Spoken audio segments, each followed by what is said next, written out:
I heard him on the phone talking about you. He was really mad. Trying to squeeze me out. You fascinate me, Charlie.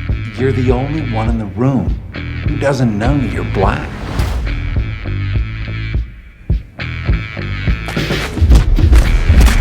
I am one of them uppity Negroes looking to crash the party. So I see this is your second feature after Olive, I believe, that you're directing, and you wrote this. What was it about this story? I mean, you definitely have a great, compelling lead actor with Mike Coulter to lead the charge. But what was it about this story that that made you feel like this is something that needs to be out there in the ether? So when I met with Charlie and the executive producer, Bill O'Keefe, they asked me to write this script. And there's sort of a rule in filmmaking, write what you know. Well, what do I know about, an African-American from Mississippi, a Korean War vet? I didn't really know anything about that part of his life. And I definitely didn't know about his life experiences growing up. I didn't experience the type of pressures and, bigotry that he experienced his whole life. But we did have something very, very important in common. We're both fathers of daughters, and we have this sense or work ethic that we just want to be our own boss in the gig economy. Before cell phones and internet, Charlie Walker just wanted to be his own boss. He just wanted to have a gig. He came out of the military and didn't want to go work at a factory or work for someone else. He said, hey man, I could be my own boss. And so I just wrote the script with my voice telling his story based upon his book, and it resonated with him because we're girl dads, right? And we just want a job. So we met on that level.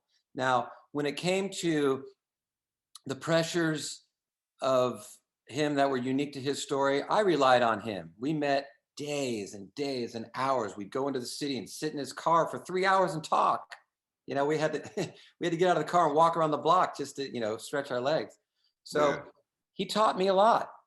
And, he entrusted me with his story, and he was there every day. He read every script. He was there every day of the shoot. He was there for the edits. So, Did he have a lot to do with picking Mike Coulter to portray him? that was the great Robin Lippin. So while Charlie was omnipresent, he was also wisely very hands-off on the technical aspect. He's a smart boss. Like he was the boss of the movie too. If you want something done, you got to hire good people around you. So he trusted our casting director, he trusted our director of photography, trusted me, he trusted our actors. And he loved it. He loved every minute of it. Let's talk about like some of the different hats you're wearing. So when you're writing the screenplay, I mean, you're adapting this from a book. Like, are you thinking about it also as a director when you're writing? Like, is it like totally separate? Like things like you're writing a screenplay and then you get that screenplay and you're a director for it, or does it bleed into each other? Like while you're writing, you're also kind of directing in your mind. How does that work as a? Yeah, you must be a filmmaker, because that's a filmmaker question, and I appreciate that because I knew that it was an indie budget, and so you didn't see any words like explosion or hospital. And when I had to write the word helicopter, man, I mean, my whole body got tight. When I had to write truck on beach, daytime crowd. Yeah. I'm like, I just spent all my money.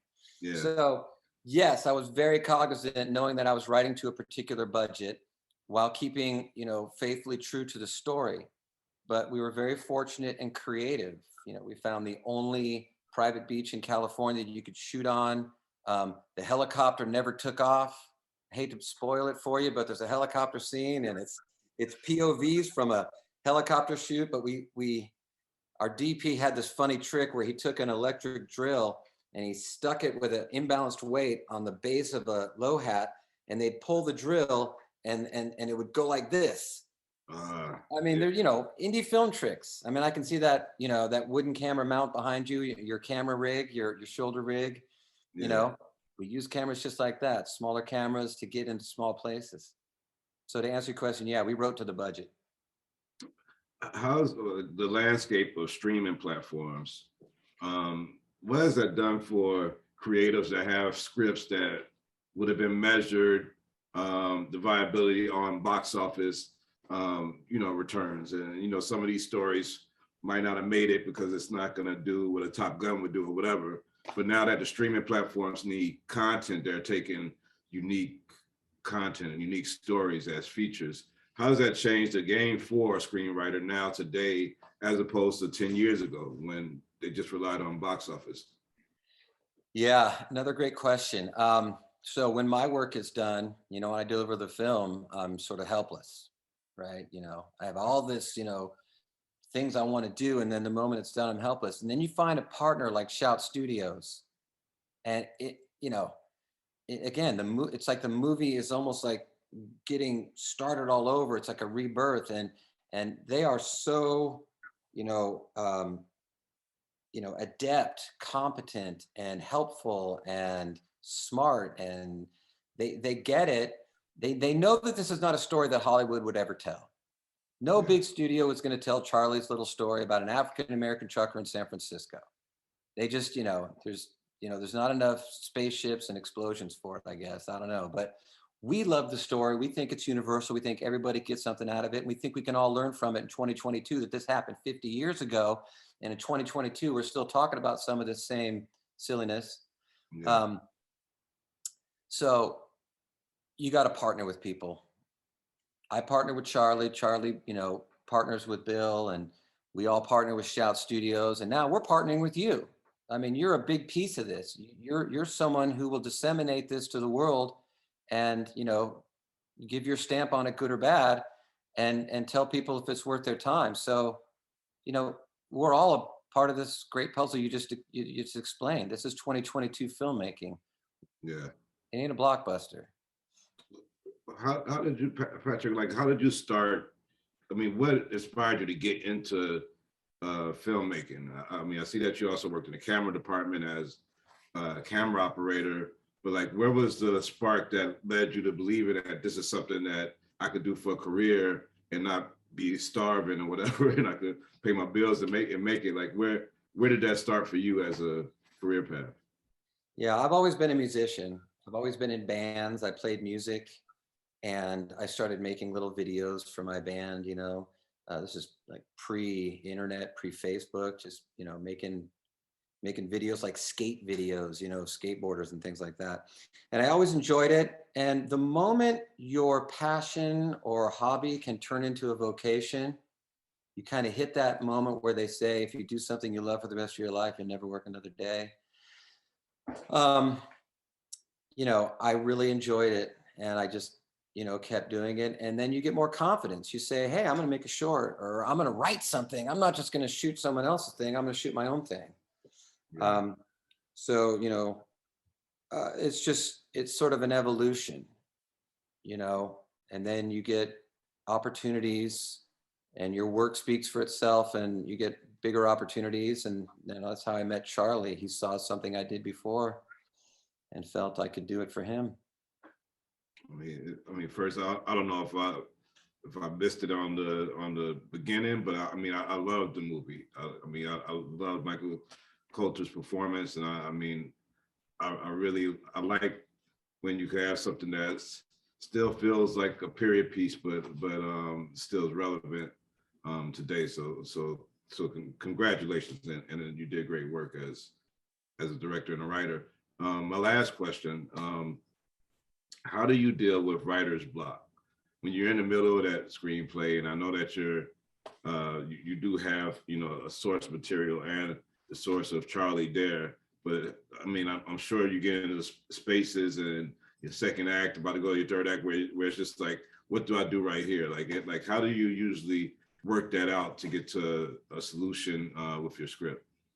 So writer's block is interesting. And I had so much great source material. So whenever I ran into a problem where I couldn't sort of, it sounds like you are also, a filmmaker writer, that that it's like missing puzzle pieces. So what you do is you step away from the puzzle and you look under the table. You know, you look under the, you know, did the cat take it? Did the cat knock it underneath the fireplace? So you go out and you get away from the puzzle and you go look for that piece. And as you travel for that piece, you know, it just appears to you. You find it somewhere else, or you wait and you see it.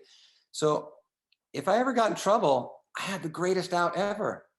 I called my buddy Charlie Walker. Yeah. You know, and even if we didn't talk about, we'd start off talking about, you know, the issue I was having, and we would just go off on some other conversation, talk about something else.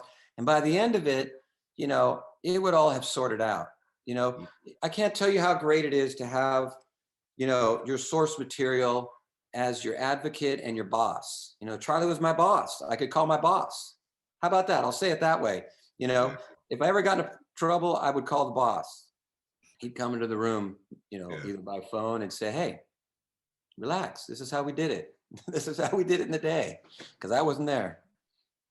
Well, I always love talking to filmmakers and just getting into the process and stuff and how you guys accomplish, you know, these great projects. And like I said, I really enjoyed the project. I didn't know what I was getting into. I didn't know the history of Charlie Walker or anything. I haven't heard anything about the story before. But, you know, as soon as I turned on the screen, and I mean, I got into it. So I really think you did a great job, and congratulations.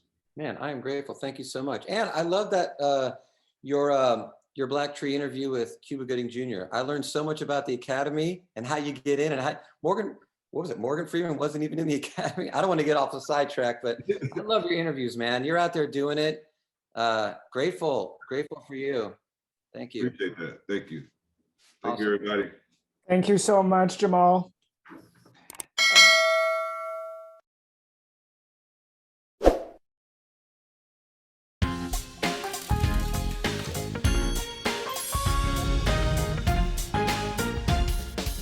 And then our junket